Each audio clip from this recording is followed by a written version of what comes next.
ഭരണത്തിലിരിക്കുമ്പോൾ നമുക്ക് പാരയായിട്ട് മാറാൻ സാധ്യതയുള്ള ചില കേസുകൾ ഉണ്ടാവും. ചിലപ്പോൾ പാർട്ടിക്കാരോ നമ്മുടെ ഭരണത്തിൽ കൂടെ ഇരിക്കുന്നവരോ അല്ലെങ്കിൽ കുടുംബത്തുള്ളവരോ ആരെങ്കിലും സൃഷ്ടിക്കുന്ന കൊസ്രാക്കൊള്ളികളായിരിക്കും.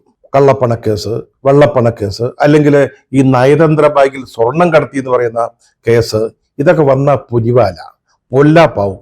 ചിലപ്പോൾ കഞ്ഞുകൂടി മുട്ടിപ്പോവും, ചിലപ്പോൾ അഴിയണേണ്ട സാഹചര്യം ഉണ്ടാവും. ഇതിനെയൊക്കെ അട്ടിമറിക്കാൻ നമ്മൾ കണ്ടുപിടിച്ചിട്ടുള്ള ചില മാർഗങ്ങൾ അങ്ങേയറ്റം പ്രശംസാർഹമാണ്.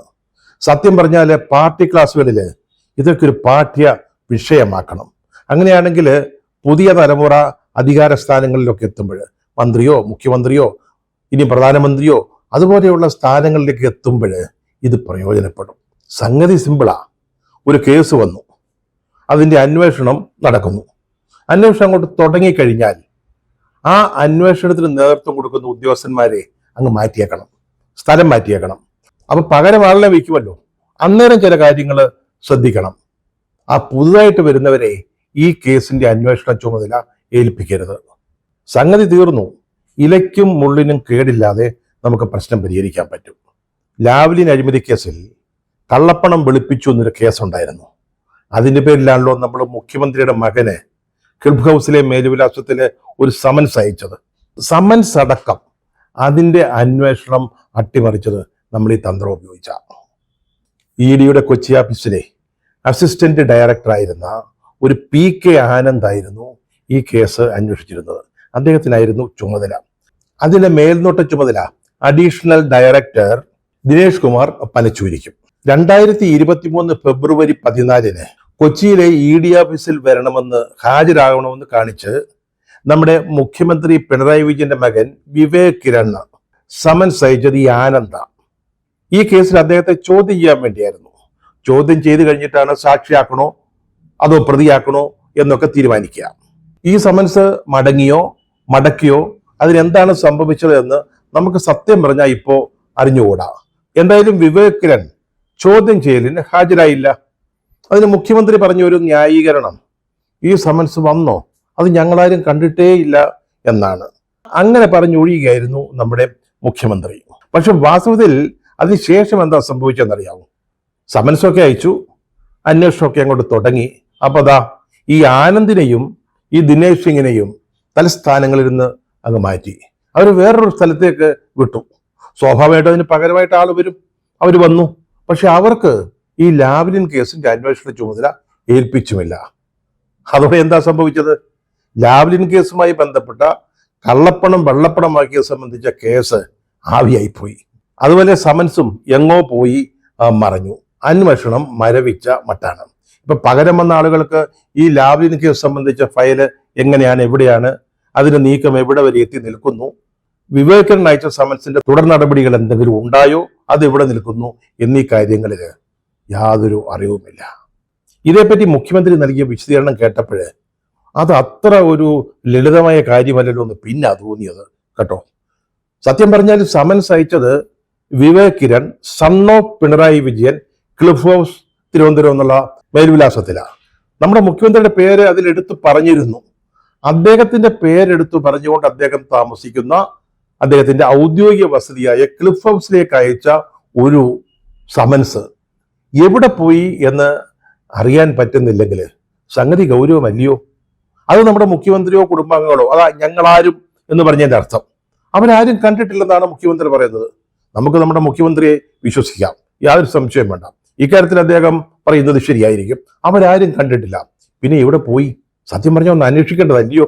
മുഖ്യമന്ത്രിയുടെ പേര് വെച്ച് അദ്ദേഹത്തിന്റെ ഔദ്യോഗിക വസതിയിലേക്ക് അയച്ച ഒരു കത്ത് ഇങ്ങനെ നഷ്ടപ്പെടാമെങ്കിൽ സെക്രട്ടേറിയറ്റിലെ അദ്ദേഹത്തിന്റെ അഡ്രസ്സിൽ അയക്കുന്ന കത്തുകളും വേണമെങ്കിൽ നഷ്ടപ്പെടാമല്ലോ. അങ്ങനെ വല്ലതും നഷ്ടപ്പെട്ടിട്ടുണ്ടോ? കേരളത്തെ സംബന്ധിച്ചോളം വളരെ പ്രധാനപ്പെട്ട എന്തെങ്കിലും കത്തുകൾ പറഞ്ഞല്ലോ. വീട്ടിലേക്ക് അയച്ച കത്ത് നഷ്ടപ്പെടാമെങ്കിൽ ആഫീസിലേക്ക് അയച്ച കത്തും നഷ്ടപ്പെടാം. ഇടയ്ക്ക് ഈ സംശയം ഒന്ന് പറഞ്ഞെന്നേ ഉള്ളൂ. എന്തായാലും ഈ രണ്ട് ഉദ്യോഗസ്ഥന്മാരെ, അതായത് ആനന്ദിനെയും ദിനേഷ് കുമാറിനെയും സ്ഥലം മാറ്റിയതോടെ എല്ലാം കോംപ്ലിമെന്റ്സ് ആയി. ശുഭം. കേസ് തന്നെ ആവിയായിപ്പോയി.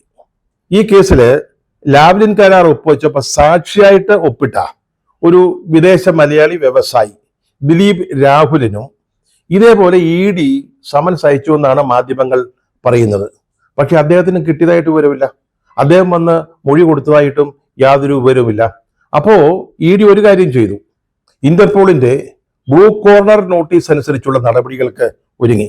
ഇന്റർപോൾ എന്ന് പറഞ്ഞാൽ രാജ്യാന്തര പോലീസാ. അവരെ ഉപയോഗിച്ച് ഇദ്ദേഹത്തിന് ഈ സമൻസ് എത്തിച്ചു കൊടുക്കാൻ, അല്ലെങ്കിൽ അദ്ദേഹത്തെ ഇന്ത്യയിൽ എത്തിക്കാൻ അതിനുവേണ്ടിയുള്ള നടപടികൾ തുടങ്ങി. പക്ഷേ അത് എത്രത്തോളം മുന്നോട്ട് പോയി എന്നും അറിയില്ല. ചേട്ടാ, മുഖ്യമന്ത്രി പിണറായി വിജയന്റെ മകൻ അയച്ച സമൻസ് ഇങ്ങനെ അപ്രത്യക്ഷമാകാമെങ്കിൽ, ആരും അറിയാതെ അന്തർധാനം ചെയ്യാമെങ്കിൽ, വിദേശത്തുള്ള ദിലീപ് രാഘവലിന് അയച്ച സമൻസിന് എന്ത് പറ്റിയെന്ന് ചിന്തിക്കാവുന്നതേ ഉള്ളൂ. ഈ തന്ത്രത്തിന്റെ മറ്റൊരു വേർഷനാണ് ഈ നയതന്ത്ര പാഴ്സൽ വഴി സ്വർണം കടത്തിയ കേസ്. അതോടൊപ്പം തന്നെ അത് ലൈഫ് മിഷൻ കേസ്. പാവപ്പെട്ട ആളുകൾക്ക് വീട് വെച്ചു കൊടുക്കുന്ന വടക്കഞ്ചേരിയിൽ അവിടെ നടന്ന സംഭവമാണ് ഈ രണ്ട് കേസുകൾ. അതിന്റെ അന്വേഷണ ചുമതല ഉണ്ടായിരുന്ന ഒരു P. രാധാകൃഷ്ണ. അദ്ദേഹത്തിനെതിരായിട്ടും ഏതാണ്ട് ഇതേ മട്ടിലുള്ള ഒരു തന്ത്രമാണ് പ്രയോഗിച്ചത്. അത് നമ്മുടെ സർക്കാർ നേരിട്ടങ്ങ് ചെയ്തതാണ്, കേരള ഗവൺമെന്റ്. ഈ കേസിലെ പ്രതികളായിരുന്നു സ്വപ്ന സുരേഷും അതുപോലെ സന്ദീപ് നായരും. അപ്പൊ ഈ രാധാകൃഷ്ണൻ ഈ കേസിൽ മുഖ്യമന്ത്രി പിണറായി വിജയന്റെ പേര് പറയണം എന്നാവശ്യപ്പെട്ടുകൊണ്ട് സ്വപ്ന സുരേഷിനെയും സന്ദീപിനെയും ഭീഷണിപ്പെടുത്തി എന്ന് പറഞ്ഞുകൊണ്ട് നമ്മുടെ ക്രൈംബ്രാഞ്ചിനെ കൊണ്ട് ഒരു കേസ് എടുപ്പിച്ചു. ഒന്ന് ആലോചിച്ച് നോക്കി, കേന്ദ്ര ഗവൺമെന്റിന്റെ ഏജൻസിയായ ED ഈ സ്വർണ്ണക്കടത്ത്, നയതന്ത്ര ബാഗിലെ സ്വർണ്ണക്കടത്ത്, ലൈഫ് മിഷൻ, ഇതിനെക്കുറിച്ച് അന്വേഷിച്ചുകൊണ്ടിരിക്കുക.